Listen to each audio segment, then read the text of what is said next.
As violent crime rises in some areas across the country, police departments are struggling to fill openings, all while veteran officers continue leaving the force.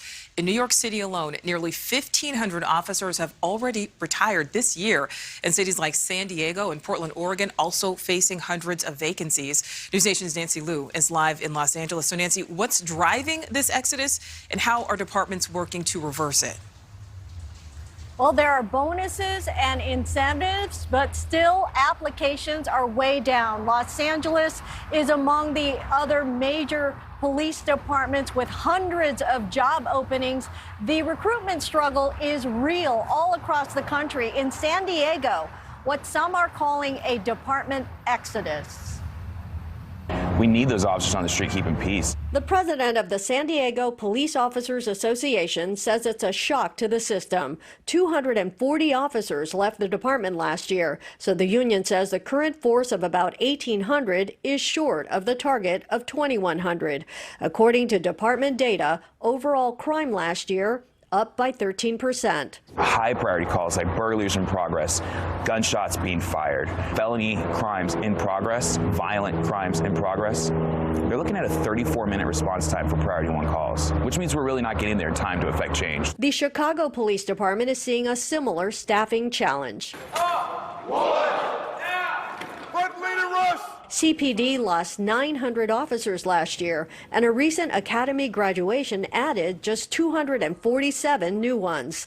In New York, the staffing shortage has the NYPD lowering fitness standards. From a kneeling, weapon-ready position, the candidate sprints 50 feet. The NYPD has tacked on an extra minute for candidates to complete its standards test.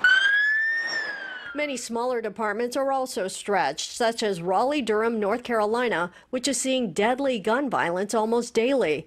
The shortage is hampering the solving of crimes as well, even in Fayetteville, Arkansas.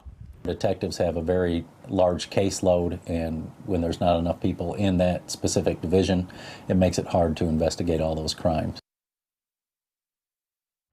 Now, more money has yet to significantly draw more recruits, but among the lures out there, a $25,000 signing bonus in Portland, Oregon, and $20,000 in Washington, D.C., bringing starting pay for a new officer there to over $80,000 a year.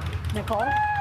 Well, Nancy, let's talk about the city you're in, L.A. there. I know there are some critics there who say that crime is actually being made worse by the district attorney, George Gascon. Many people say that he is soft on crime. And there's actually a movement today, an effort to recall him.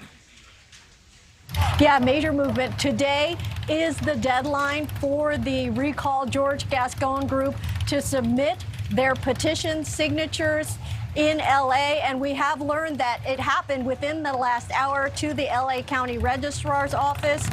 They require at least 10% of voters to sign the petition. That's a threshold of about 567,000.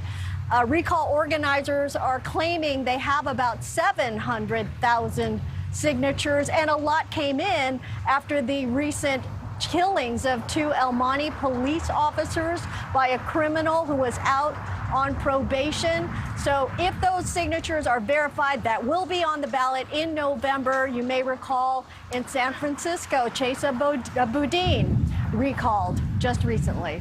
Yeah, we'll see what happens there in L.A. All right, Nancy, thank you. Thank you for watching. Go to newsnationnow.com to find NewsNation on your television provider. And don't forget to click the red subscribe button below to get more of NewsNation's fact-driven, unbiased coverage.